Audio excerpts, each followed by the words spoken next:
Folks, hello! Welcome to the middle of your week. As you can see, I always try and start the videos with us coming back from the warp to give you some more hobby nightmares on our beautiful grey night-laden ship.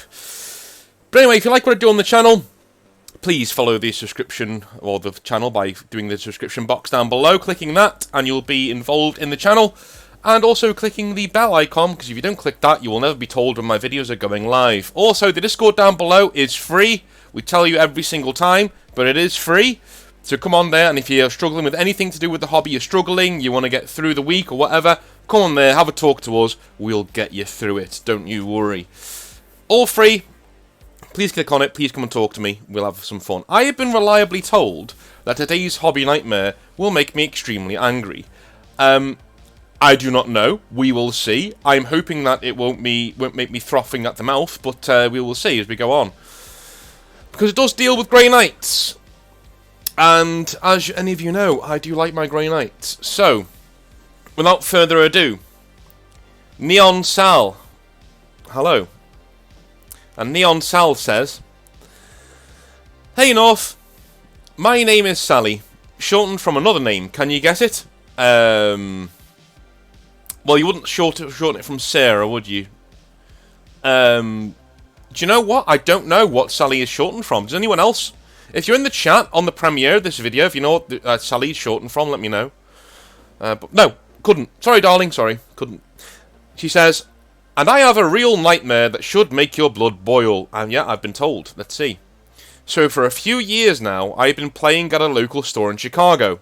Your old part of the woods, I hear. Yes, I did live in Chicago for a certain amount of time in my life. And fun fact, this channel wasn't really taking off, but it started to get traction the week that my relationship in America broke down. How weird's that? I wasn't even posting videos, guys. I was literally not posting videos. I hadn't posted a video in 4 or 5 months by that stage. And for some reason, my videos started getting views and traction started. And then a few weeks after that, I started recording videos again before I came home. And we've never looked back. It was really weird. It's almost like the universe or something at YouTube had gone, oh, we need some help. Here you go. And ever since that time, I've been obsessed with paying that back and paying that forward, making sure you guys have someone to talk to and someone to vent at. Or other people to vent at in the Discord. Anyway, she says, and I've been a part of 40k as a hobby for about 10 years. I'm 28 and was brought into the hobby when I was at college through an old boyfriend of mine, and while that relationship didn't last, the hobby bug did. And no, I know I'm a girl, but I don't collect Tyranids. I actually teach in the city, and I run the Warhammer Club at school for the kids. Spreading the love for the hobby to them is an awesome feeling, and I look forward to every Friday after school, where we get to do large battles in the auditorium. That's awesome, man. And that's one thing that many UK schools don't have. It's a very large auditorium. And the school that I taught at was considered like a really run-down school, and it still had this absolute like arena to do like talks and things in. It was crazy. Anyway, one of my kids actually watches your channel. Well, very nice. I hope he doesn't get any bad language from it. And he asked me to get a shout out for him, so please say hello to Hunter. Hello, Hunter. And wish him a happy birthday, as it's his birthday soon, and he is hoping to get some Grey Knights. Well, firstly, Hunter, congratulations on being an absolute man of culture. Well done. I doff my top hat to you for getting some Grey Knights and making sure that you're collecting the best army in Warhammer 40,000. Congratulations to you. And have a wonderful birthday as well. Make sure that you get some hobby. Why not you send some stuff into the Discord? Actually, no. If you're under 18, don't. Just let Sally do it. Give Sally some pictures of your models and she can send them in to me. Anyway, Sally says, this may hit a little closer to home, as Hunter, I think, got his love for Grey Knights from me, and this story's about a beloved army I once owned. Its main component for competitive play was a 2,000 point list, consisting of a custom-built Keldor Drago model. I hate the Citadel one, yep, so do I. A custom-built Castellan Crow model, this was way before his new model, and a whole boatload of Paladins and Purifiers. No vehicles, with a few librarians to aid with Gate of Infinity and other shenanigans. That kind of sounds like lists I used to play, to be honest with you, but I did have Land Raiders too. Because I think in 7th you could like slingshot Land Raiders across the table, it was hilarious. I actually had a massive list from the Codex eventually, which was 99 Paladins, Jesus, and Drygo, the literal First Brotherhood.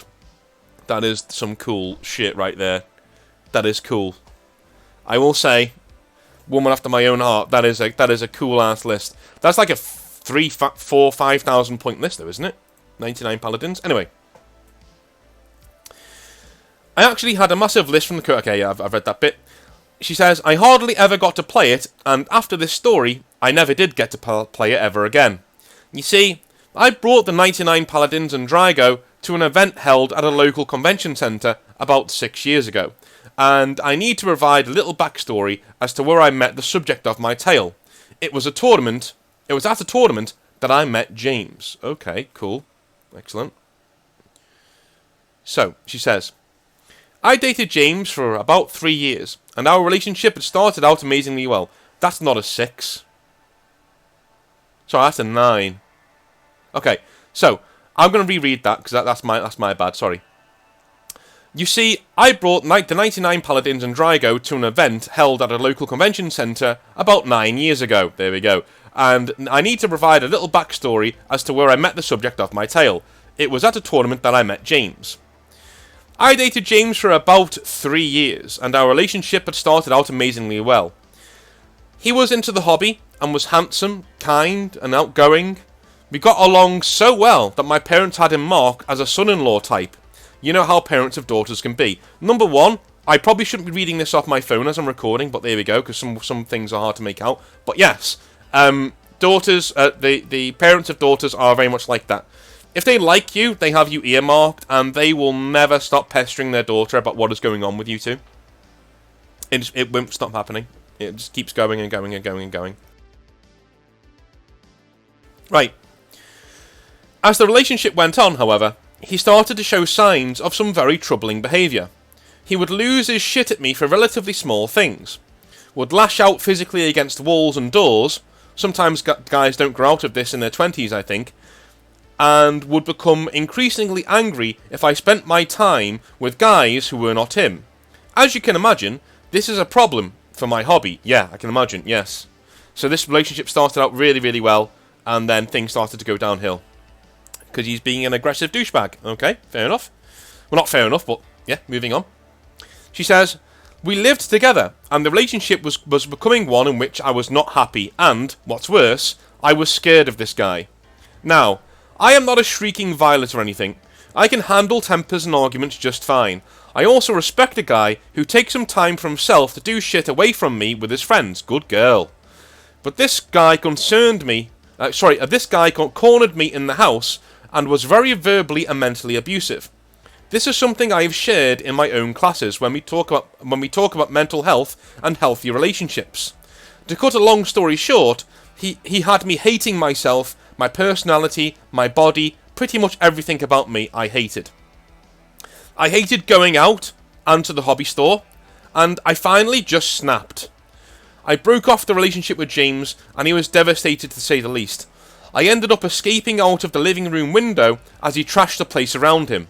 Now, you may be wondering what the trigger was for the breakup, if I was already putting up with so much. Well, I found out that this guy, yes, this guy, was cheating on me. I won't go into details, but it made me sick to think about how he treated me only to do that. So, I was out. Good girl. Alright, cool. You can only push... And here's the thing, right? I wanted to just do a side point here. Guys, if you are depressed and shit, and stuff like that, make sure that you go and get help for that stuff. I have seen some amazing relationships break down between friends, when the woman who loves the guy, like, is sticking by him, loves him, thinks he's amazing, but there's only so much negativity someone can take before they just fall out of love with you and they're out. There's only so much they can do and take before they just leave and they can't be doing with this anymore.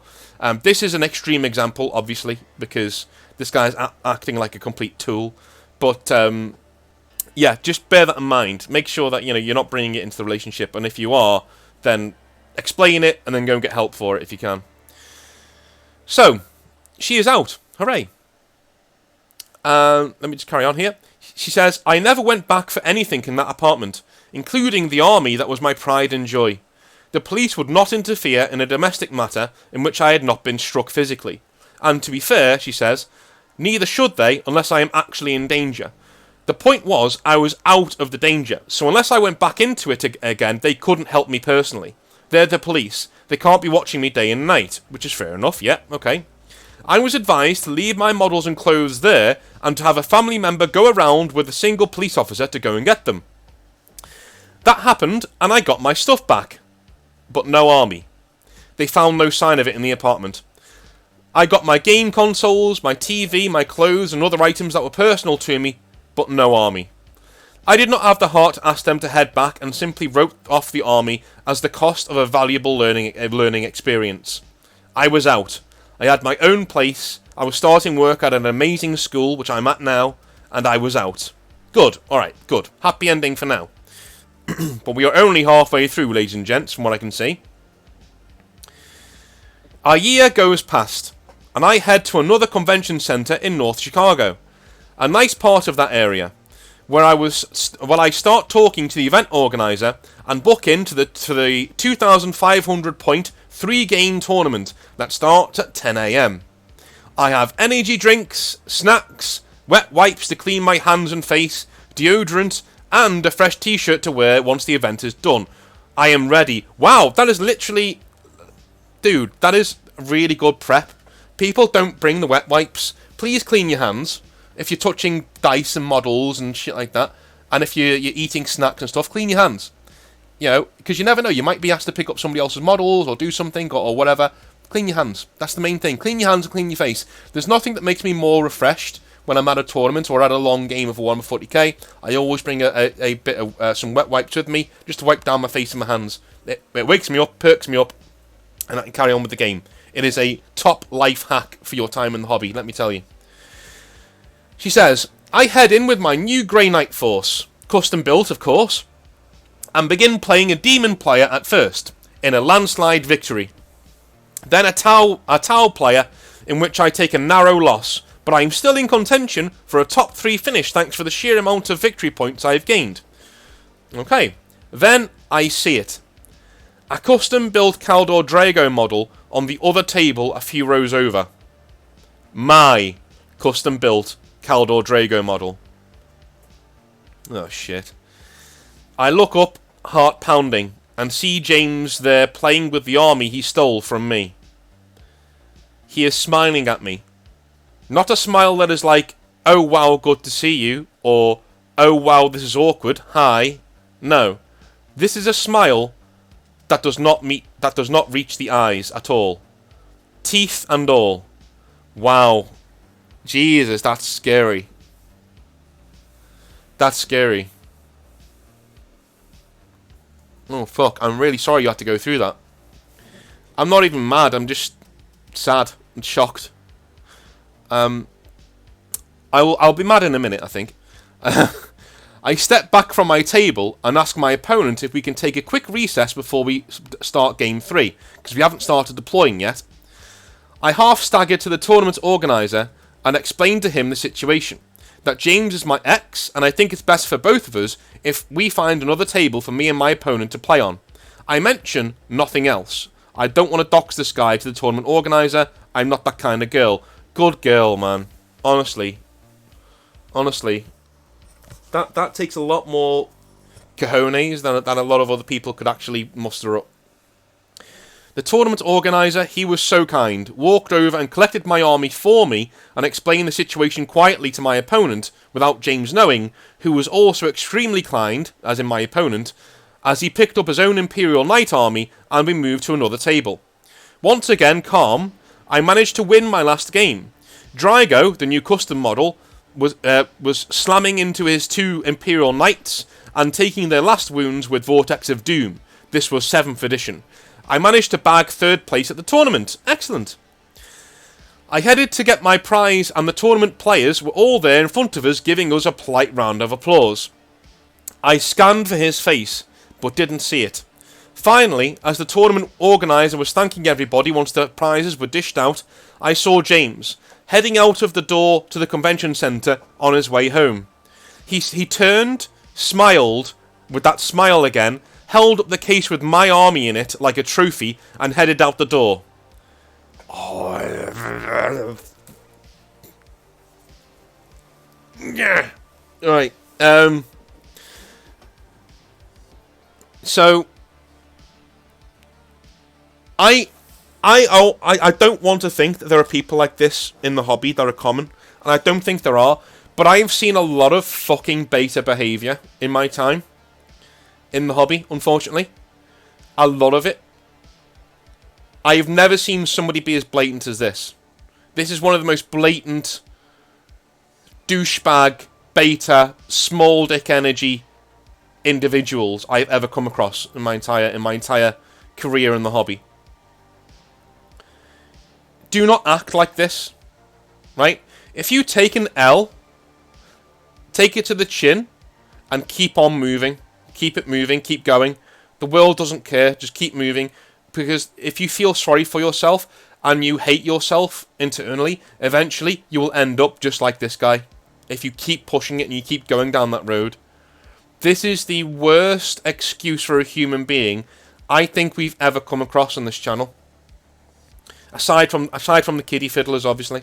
Aside from those, this is probably the worst. This is probably the worst.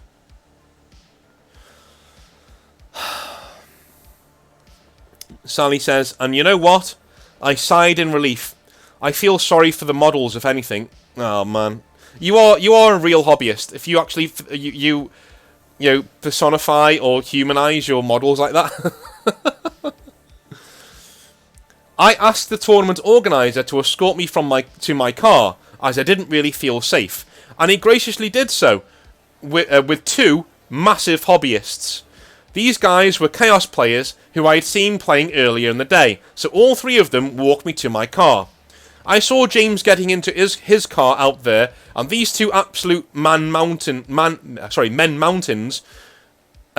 gentlemen got into the back of my car and went home with me. Alright, cool. They stood outside the car as I got my stuff out and walked me to my door, passed me their phone numbers, and went to a local bar half a mile away, saying to call them or the police if I ever felt unsafe. Wow. Alright, so we've gone from one side of the hobby to the complete other side of the hobby. These guys are fucking chads. And if I hear any of you calling out this as White Knight behaviour, honest to God, like, this, do you know how I know this isn't White Knight behaviour? Because there's two of them. Like, neither of these two are looking to get laid because there's two of them. They're both there. They're not going to get laid. They're friends right there, right? These guys are just doing what's right and are making sure that somebody gets home safe and doesn't feel like they're being followed or anything like that. I know a few guys in life who go, oh, look at these White Knights. No, mate. Go and get some surgery and grow your penis, because, literally, again, I say it all the time, small dick energy. Don't give it off. Don't give it off. People can smell it from a mile away. If I can smell it from statements like that, other people can definitely smell it. Turns out they were ex-soldiers. Excellent. James never did follow me or show up ever again, thankfully. As far as I know, he moved to Kansas, where he met a woman, had kids, and then was thrown out of that situation too. I know nothing more about him or his life. Regardless, this was the story of my lucky and unlucky escape. Thank you for all you do, as you really do help me come to terms with loss in the hobby and different things like that. And if you're ever in Chicago again, there are a few dozen people who would love to buy you a beer. Cheers, I am the Hammer, Sal. Wow. Honest to God, that's probably one of the best ones I've read for a long, long time. I was so angry reading parts of that I didn't rant. I was more just disappointed. I didn't rant because I just didn't feel like... But never, ever, ever be this guy. And I know I'm saying that. That's so obvious a thing to say. But it's quite easy to fall into the trap of beta behaviour, of little dickhead behaviour like this. Do not do it. Do not fall for the trap. If you act badly in a relationship and somebody tells you that you're acting in a certain way that's making them feel unsafe, take that seriously. Take that seriously. Take a step back, analyse your own behaviour, and get some therapy. Or ask other people, hey, this is what honestly happens between me and my partner. Am I out of line? And if they say yes, then go and get yourself sorted out, because you're the common denominator, right? Do not turn into this guy. This guy is a walking biohazard. Do not turn into this guy. Right, go and find your nearest Chad and ask him to slap you in the face with reality. Honestly. And the hobby is full of them. The hobby is full of Chads like that. It's full of guys who will give you that reality check, trust me. It is full of father figures and big brother figures who will take you aside and say, listen, buck your fucking ideas up. And if you think they're being white knights by doing that, go fuck yourself. Anyway, I am Northern Exile, as per usual. I am exhausted after that one. That was an emotional one. I will speak to you on Friday. I may do another video tomorrow. I will see. I'm very, very, very busy in the coming days. I will be recording Friday's video tomorrow, and I may do another one tomorrow just for Thursday. But we will see. I've got lots of marking to do. I love you all long time, and I'll speak to you next time. Have an absolute wonderful rest of your week. We are halfway through the week. It's all downhill towards the weekend from here. See you soon.